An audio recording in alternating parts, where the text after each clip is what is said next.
Sometimes they are entitled that, oh, my parents have enough money, I don't have to do anything. At the same time, sometimes parents are doing really well, but even then they are restricting all the resources from their children, making them struggle too much. So my goal is... Okay, so in this video, we're talking about how we teach finance and the value of money to our kids. Alright kids, I want to make sure you're rich when you grow up. Here's $100, but you can't spend it. Figure out a way to make it grow. Okay, Daddy! Me and my husband were born in India. We met here in the United States when we were doing our postgraduate degree, and then we worked at big tech companies, saved 75% of our income, invested it in the past 1 decade, and we became financially independent pretty early in our lives. I was 34, he was 33 when we were done making money for life. Needless to say, we have a very strong financial standing and we do not struggle for putting meals in front of our kids. Because when we were growing up, compared to the normal living standards, the median living standards of the United States, I would say that was abject poverty. From there to here was a long journey filled with a lot of hard work, taking risks, and executing our plans. Now, I want to instill some of these values of hard work, ethics, and valuing money in my kids. It's going to be hard for me because I was born here, they're born here, and they won't ever have to worry about their futures. As I was growing up, my biggest fear was that I was going to be married off into a family that I didn't want to go to, or have dowry be in the picture, and dire things like these. My kids won't have to think about this. This is not social or cultural norm here. I was lucky to be born in a family where education was valued. It's true, Diva. Schools can be nice and cute.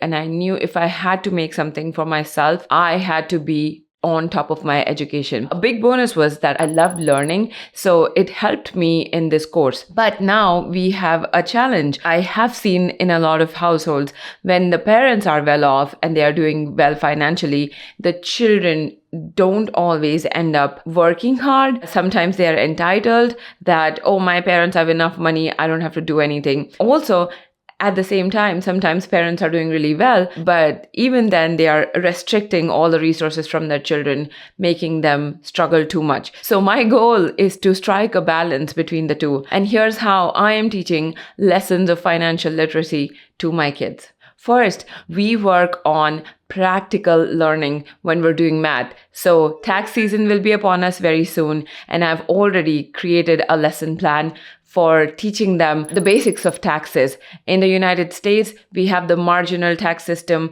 where you have slabs and income taxes based on these slabs. Now, I still remember somebody saying that, oh, I don't want to take a raise at my work because then that will push me to the next income tax slab and I will end up making less money overall. What? And I just realized that they did not understand that their entire dollar amount is not going to be taxed at that extra rate, but it's just the dollars above a certain limit, which is why it is called a marginal tax rate. My favorite way to show how taxes work is through visuals. If you've ever seen any videos on my channel, you know that I'm a big fan of concrete materials because practicing with concrete material will make any concepts stick for a longer time, even for adults. So let's take this example. Imagine our taxpayer, let's call them X. They made $40,000 this year. Each of these tax represents $10,000. They are made up of 10 mats, and I'm assuming that each of them is $1,000. So X made $40,000 this year. If there was a flat tax rate system and the rate of tax was 25% in this country, the taxman would simply take 1/4 or 25% as a tax cut. Another way to show the same thing is through fractions. I love showing the same concept multiple ways to my kids, and for that same reason I created this PDF and I keep printing out these fractions so I can show the same concept 2 different ways. Here, let me cut out this 1/5 as another example. Now, I'm assuming here that the tax percentage is 20%, or even if it's 40%, I can show it to my kids. Here, 20% tax means the taxman takes a 20% cut. Literally, it's a cut. 20% cut goes from the income. The taxpayer keeps this 80%, which is 4/5, and this is what the taxman takes away. Now, let's think about the real system that United States and many other countries have. They don't have a flat tax rate system. It's slightly more complicated, but thanks to our materials, it's going to be extremely easy to understand.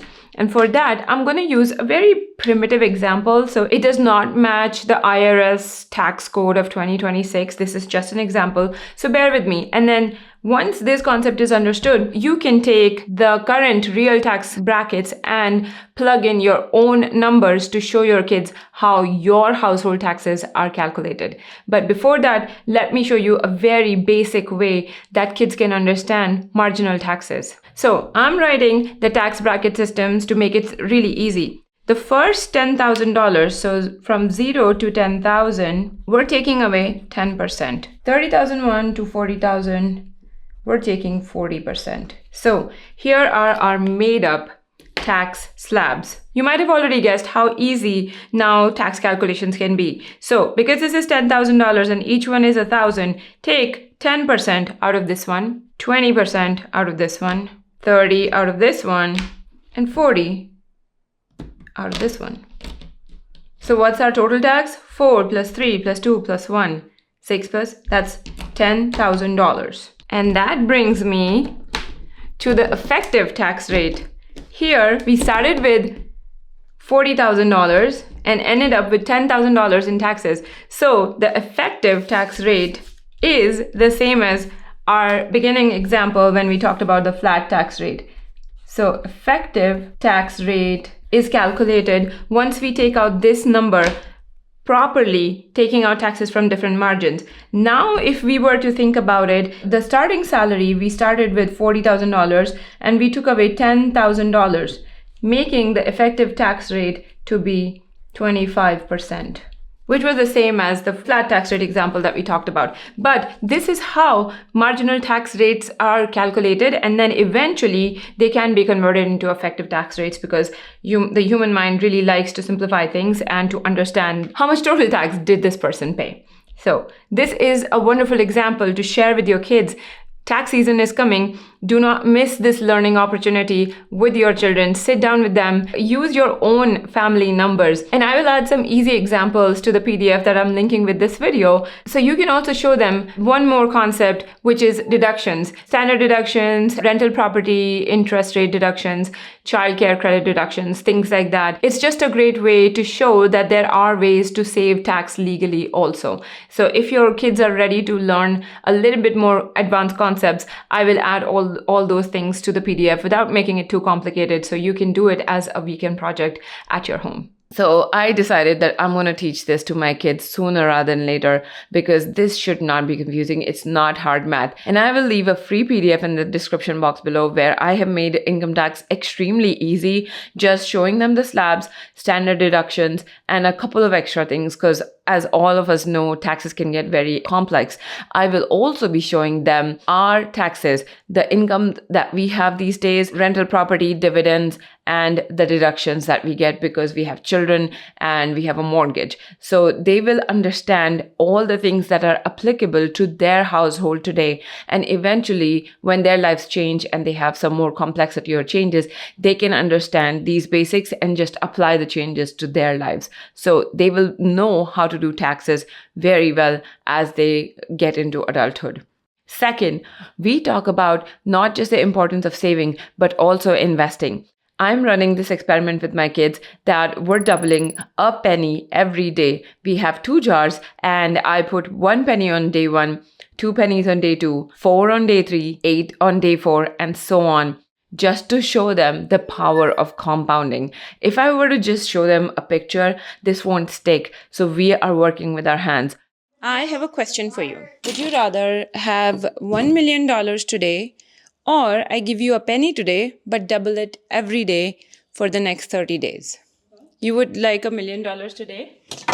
Yes. What makes you want the $1 million today? Because then I don't have to wait. Then you don't have to wait. And then I can spend it on things like food. Yeah. I could get clothes. Mm-hmm. I could get toys. Mm-hmm. Yeah. That's And wonderful because decorations for my room. decorations for your room. Yep, those are some really good ways to spend your money. We could now look at what happens if I do double the penny every day for 30 days. Okay, are you ready? So, how many pennies will we have, say, in this jar on the first day? 1, Okay, second day, 2, 2 pennies. Okay, so one thing you'll notice is I will not just add 2 pennies, I'll just have 2 pennies total in the jar. And we'll talk about that later on what that means. And we are on day 6 now. 64. Yeah. 64, day 13. 40, 96. Perfect, very good. Now I don't think I have enough cash to put it there. So now what I'll just show you the answer to the very first question I asked. Would you rather have $1 million today or double a penny every day for 30 days? Okay, and now read what happens on day 30. 5,368,709.12. So, which one is more, 1 million today or doubling a penny in 30 days? Doubling a penny in 30 days. So, that is the power of compounding. So, the lesson is you wait today to get what? To get more money in some time. Yes, and usually that time is long term. You wait long term. So, you keep saving and investing for a very long period of time. Always, anytime we are learning something, I try to make it a project and use their hands and minds when we're learning something. Now, this visual representation of how compound interest is the eighth wonder of the world will give them a solid understanding that they need to be investing their money. Saving is just not enough.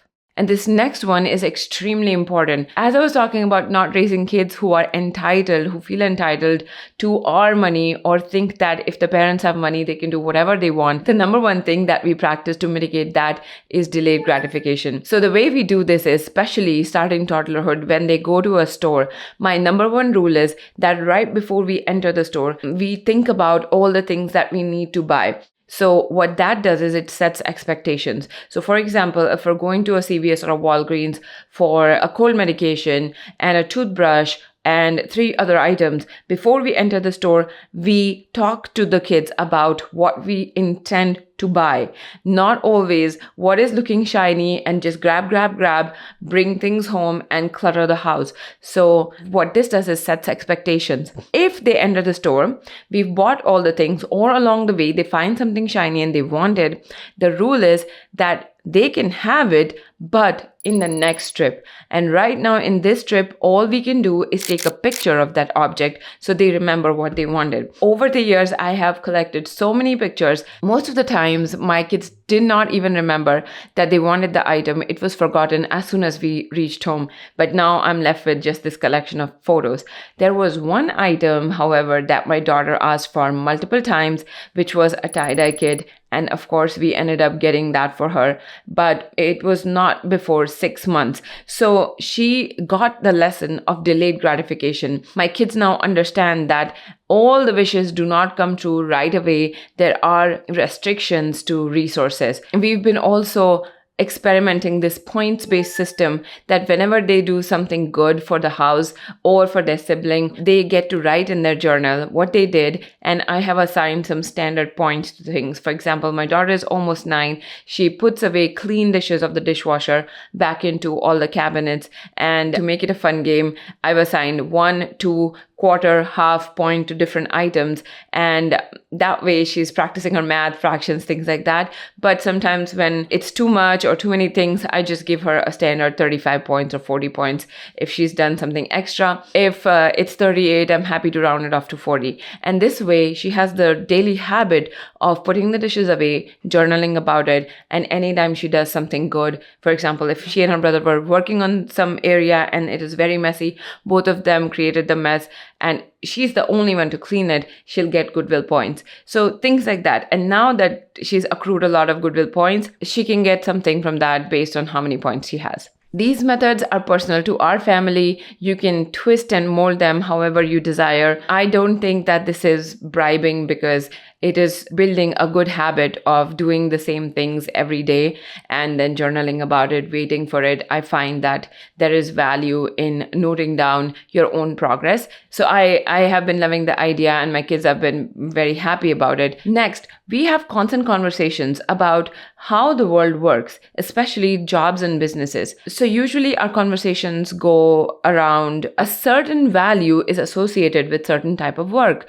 That's just how the world works. For example, when I worked as a software engineer, I was being paid more per hour than someone who's working as a busboy in a restaurant or something like that. Sometimes, unfortunately, artists and teachers are getting paid less, but that's just the fact of the world. We're not including opinions here. I show them websites like glassdoor.com, levels.fyi, other websites that have this aggregated information about salaries and incomes. Also, how much does a median household make in the United States? Very basic information like that. It doesn't sound basic, but those numbers are easy to assimilate and understand how much different people make at different jobs and businesses. Then what do businesses do to scale the revenue and their growth? Very common sense kind of things that I feel like are not taught enough in schools. We have constant conversations about those things. How much must a food truck be making? Let's assume that while we were waiting for a dish, 15 people made an order in 10 minutes. That means this food truck is really booming and bustling. And if they're open 10 hours a day, how much revenue they must be making? What are their expenses? And then we'll project the food truck's annual revenue and expenses to see if they're profitable or not. Just having constant conversations like these about businesses helps them understand how value is generated, what type of businesses or jobs make more money versus less. And we also talk about this Venn diagram where I tell them that their best sweet spot is where their skills lie, where our market is demanding, and what they love doing. The intersection of that is what they should be thinking about for their next business. I never tie them to the identity of what do you want to be when you grow up, because it's barely any 17-year-old. I was so nervous when people would ask me, especially when it was time to go to college. So even a 17-year-old cannot answer this. Why should we ask this to our kids? Because if they said they were going to be a doctor and then they become an engineer or something else, all their life they will have this what if in their minds. So we talk about what idea do you want to pursue for your next business? What idea do you want to pursue for the next service or some project that you're going to make money with? Or even if it's not money, what are you willing to volunteer for? So that will bring them closer to the Venn diagram where they're trying to figure out what is it that they love. So multiple ways of explaining to them how money is just a store of value and what people can do, what actions they can take to create this value in the world and then get money for it. Next thing that we practice is an earn, save/invest, and a give jar. I really want to encourage the spirit of giving in my kids because I feel like the fulfillment part is not talked about enough in our world. We are always thinking about my school, my college, my job, my education, my world and everything. But once somebody achieves everything that they ever thought they needed or wanted, the most fulfilling thing to do is to start giving, is to start sharing their blessings. That's why most of the times I'm making these YouTube videos, because I want to share this joy with the world, but I want this habit to be included in the way my kids are learning so that they grow this muscle right away.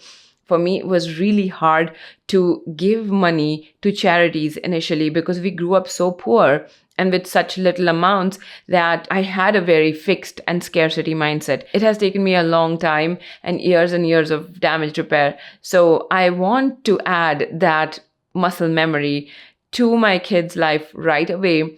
So when they have some money, they can start giving away 5 to 10% of their money to someone or some cause that they care about. This way they'll know that they have 90% of the money to work with or 80%. They can choose that percentage as they grow up. I know nothing in life is guaranteed, but after seeing a few family members just go down the rotten pathways of doing nothing, whiling away their lives in alcohol abuse and negative things like that, I just feel like it's my responsibility to continuously have these conversations, open conversations about money and what it's worth with my children, explain to them the basics of how this game is played, investing and growing your money while working hard, while innovating and creating value for others and giving to those in need is kind of like a holistic way I think about money and education in the same place. If you want to learn about how we are managing our kids' future college expenses, I have made a video already about opening up 529 accounts, which states to open this with, and also custodial Roth IRA accounts for your budding entrepreneurs, how they can save and invest their own money starting at a very young age. So check that video out and let me know what you guys do to teach your kids about the value of money. And I'll see you in the next one. Bye.